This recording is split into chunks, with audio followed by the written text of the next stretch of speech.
Y ahora sí, largo y tendido, amigos míos. Hemos hablado respecto a la forma que tienen estos alienígenas, con lo que tú has hablado. Nos has descrito el interior de las naves.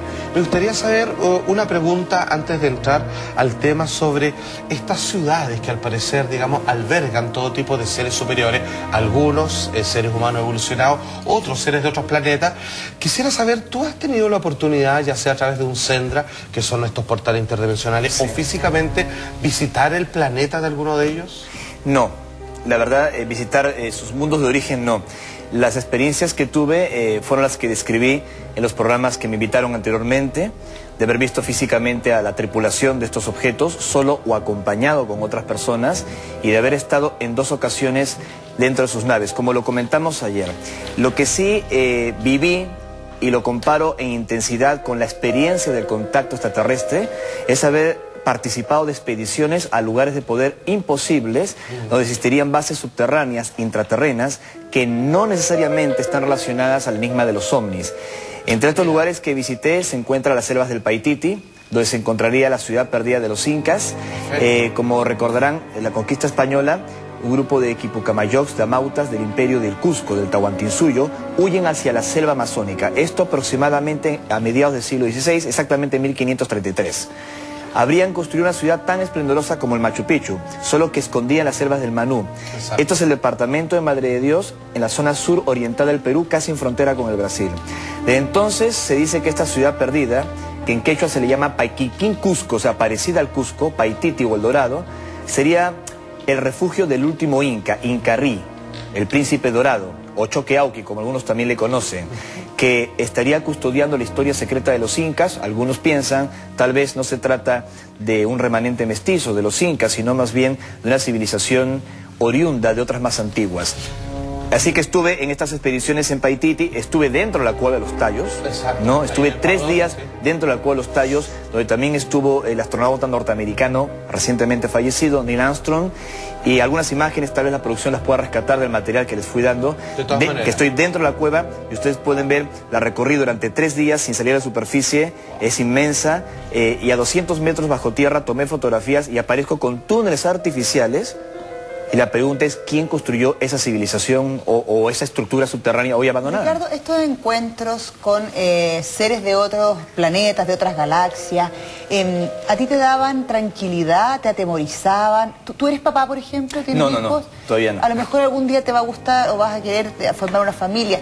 ¿Te sentiste inseguro para lo mejor por tu futura descendencia?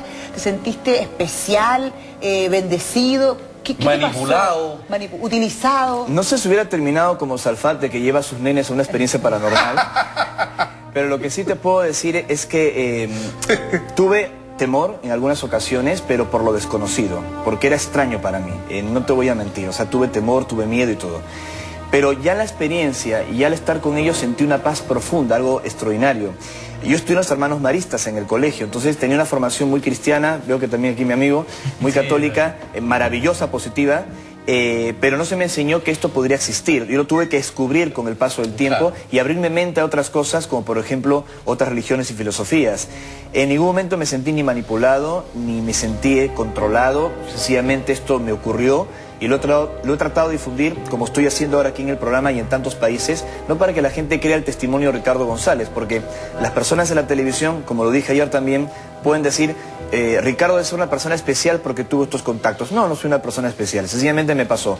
Ricardo es una persona que está mal de la cabeza o debe ser un charlatán. Pues tampoco, o sea, no creo que nadie quiera hacerse conocido hablando de extraterrestres en la televisión. No, es una locura, ¿no? Exacto. Pero me pasó y vale la pena comentarlo. ¿Dudaste de tu lucidez en el minuto que te pasó esto? Dije, porque a uno de repente le pasan cosas bastante menores y dice, ¿lo habré soñado? A ver, estoy sobria, estoy cuerda. Lo bueno es que siempre estuvo acompañado en el primer contacto con los miembros de su familia, en la azotea, ¿cierto? Y no solo los avistamientos, he tenido experiencias incluso de puertas dimensionales, de contactos físicos, donde he estado con otras personas. Dentro del mundo esotérico, mundo espiritual, que hoy por hoy se habla del contacto con otras realidades, muchas veces sucede que una persona entra en contacto con otra realidad, la escribe, la canaliza, publica un libro y habla de estos temas, ¿no?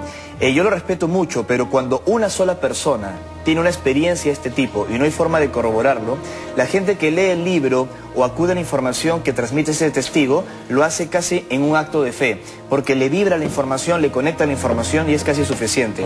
Lo que yo he tratado humildemente en estos años es de obtener evidencias. Tengo fotografías de las naves, algunas que creo que las hemos pasado acá en la televisión, otras también las pueden mostrar. Vamos a ir viendo hemos estado con periodistas que han podido observar y fotografiar estos objetos, a la hora exacta han aparecido, he tenido contactos acompañado de otras personas y mi experiencia es una de tantas. Somos un grupo de testigos que afirmamos haber recibido esto y es para darle seriedad al tema. Para darle seriedad al tema. De hecho, una de las más famosas, probablemente más, ¿cómo decirlo?, emblemáticas ciudades subterráneas de las que hablan los contactados es ERX, de los cuales hay cualquier cantidad de publicaciones. Nos quedó absolutamente pendiente. Tenemos una nota para que usted se ponga al día, aquellos que se vienen sumando a la sintonía, y continuamos hablando con nuestro querido amigo contactado. Por favor, ponga la nota. ¿Ha escuchado hablar de la ciudad de ERX? Dicen que se encuentra en Córdoba, Argentina. No es visible al ojo humano, sin embargo muchos dicen haber estado ahí. Y los lugareños cuentan que las luces durante la noche la reflejarían. Algunos dicen que es una leyenda, otros confirman su existencia. La historia argentina cuenta que para que esta ciudad se materialice hay que pronunciar ciertas palabras para invocarla. Se cree que 18.000 personas vivirían ahí y que la misteriosa ciudad tendría una potente y poderosa energía. Se trata de una ciudad intraterrestre visitada constantemente por objetos voladores no identificados, donde muchos creen que serían habitantes del lugar. Impactantes son los testimonios de ovnis en la zona, hecho que ha sido propicio para el turismo en el sector cordobés, la Capilla del Monte. Aún más son los registros que hay de las misteriosas naves y las dudas de la existencia de esta ciudad. Existencia que se reafirma por la cantidad de monjes tibetanos que viven en el lugar, con una oculta y supuestamente iluminada misión. Sin embargo, a pesar de unos pocos, nadie conoce la entrada a esta ciudad, ni qué es lo que esconde. ¿Existe la ciudad de ERX? ¿Por qué es uno de los lugares con más avistamientos ovnis? Se dice que es una fuente de energía mundial, que es la entrada a otros mundos y dimensiones, y que no cualquiera tiene el privilegio de conocerla. Hoy en Mañaneros le contamos todos los detalles junto a Ricardo González, el famoso contactado ovni. Ricardo, ¿quiénes son los habitantes? ¿Quiénes componen estas ciudades? Mira, es uno de los enigmas más inquietantes de la Argentina y tal vez del mundo. Curiosamente, la próxima semana estoy presentando mi 10º libro en compañía, como coautor de un periodista argentino como es Roberto Villamil, que trabajó para la agencia ANSA, entre otras importantes agencias, que fue el testigo original de los contactos de ERX. ERX sería una presunta ciudad subterránea vinculada con el fenómeno ovni que se encontraría debajo del Cerro Uritorco. Esto en la localidad de Capilla del Monte. Para la gente que está viendo el programa, se encuentra en Córdoba, en el corazón de la Argentina. Lo que es curioso, que estos fenómenos no son tan recientes como la gente supone, son mucho más antiguos. La etnia comechingona, unos nativos que tenían barba y que tenían conocimientos bastante particulares, ya hablaban de estas luces que sobrevolaban el área del Uritorco, este cerro especial que domina la vista de Capilla del Monte, las grutas de Umbamira y también, bueno, están viendo algunas imágenes, lo que son los terrones, ¿no? En los años 80, esta zona saltó a la fama por dos eventos sumamente extraordinarios. Uno de ellos ocurrió en enero de 1986, cuando un ovni de más o menos 122 metros de largo y tal vez unos 60 de ancho, para que tengan una idea, se posa o deja su impronta energética en el Cerro El Pajarillo. Exacto. Llegó gente de todo el mundo, ¿sí? Se dice incluso que la propia NASA. Exacto. Investigadores de la talla... A plena luz del día, me acuerdo perfecto, que era impresionante. Incluso, claro, se veía la huella a plena luz del día cuando se hicieron las investigaciones con el hoy fallecido, gran amigo mío, que en paz descanse, Jorge Suárez, ¿no? Quien hacía congresos importantes en Capilla del Monte. Su mujer Luz Mari lo sigue haciendo y formó parte de esos congresos, incluso al lado de astronautas y otra gente que participó de los congresos.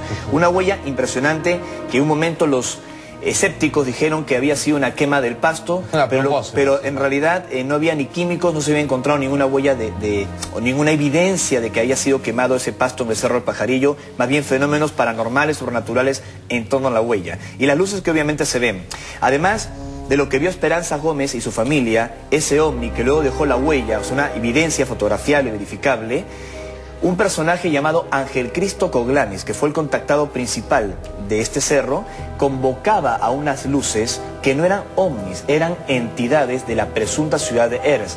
A Coglanis había vivido... ¿Los habitantes, me dices tú? Los habitantes subterráneos se manifestaban como esferas de luz, como esferas de energía. Wow, es como el misterio de los orbes, solo que luces más intensas. Te traje unas imágenes inéditas. Por primera vez se van a ver en televisión, son las fotografías originales del contacto de Erx. Ahí la producción las puede buscar, que son las imágenes que logró el periodista Roberto Villamil, con quien estoy escribiendo, con quien ya publiqué prácticamente este libro. Y curiosamente a Coglanis, y con esto termino esta narración, fue asesinado. O sea, estamos hablando que el testigo de estos contactos, en abril del año 89, es asesinado de 7 balazos en su consultorio.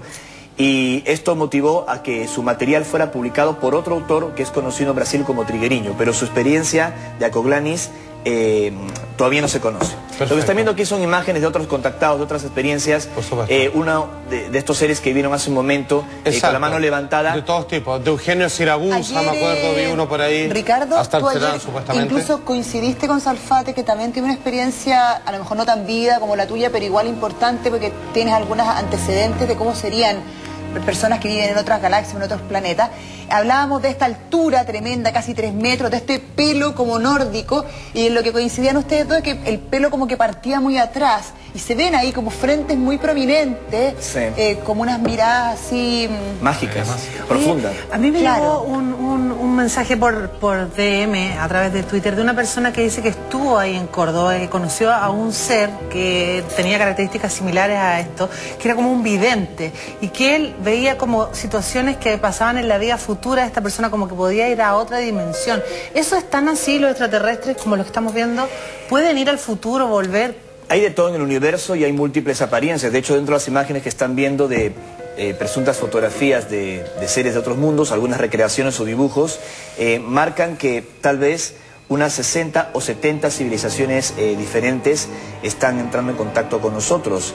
El ex asesor de Jimmy Carter, el doctor Alfred Webre, con quien estuve en congresos, creó el término de exopolítica para tratar de comprender cómo se relacionaría la relación pública con los extraterrestres, ¿no? De hecho, en su momento la malaya Masla Osman, ¿no?, iba a tener la representatividad de la ONU para si tuviéramos contacto con extraterrestres. Luego la ONU lo desmintió. Y el PhD, Michael Sala, que vive en Hawái, norteamericano, que en breve va a incluir mi experiencia en inglés en su importante publicación exopolitis.org, dice que, de acuerdo a los documentos que se encuentran ocultos en los Estados Unidos, se sabe que hay entre 60 a 70 civilizaciones diferentes con las más variadas apariencias que están teniendo relación con nuestro planeta. Ricardo, y dos preguntas en realidad. De esas distintas razas que visitan, pueblan a veces nuestro planeta, particularmente te quiero preguntar por los famosos grises. ¿Cuáles son sus... Lo estamos viendo, pues, exactamente, justo. ¿Cuáles son las intenciones? Y quisiera que me explicara un poco más sobre algunas de las distintas razas, las más características con las que uno se puede llegar a tocar en la Tierra. Primero los grises. ¿Cuáles son sus reales intenciones? Porque generalmente la mayoría de las experiencias están relacionadas como con abducciones, secuestros, y que algunos las vinculan históricamente con algunos tratos con ciertos grupos sociopolíticos en la historia de la humanidad. ¿Qué pasa con ellos realmente? Hoy por hoy, con el internet, los documentales y tanta información, a mi entender hay una gran confusión en relación a los seres que están tal vez contactando a humanos en la Tierra. ¿Por qué? Creo que porque nos gusta el morbo, y hoy por hoy se habla mucho de conspiraciones, que existen las conspiraciones, pero no como se dice, ¿no? Que los grises están hoy contactando más que nunca a la humanidad, que nos manipulan a todos, de que los seres reptiloides son negativos y están camuflados como políticos. Creo que la cosa, a mi entender... Mucha ciencia ficción. Sí, ya de por sí suena ciencia ficción lo que estoy contando de los contactos, ¿no?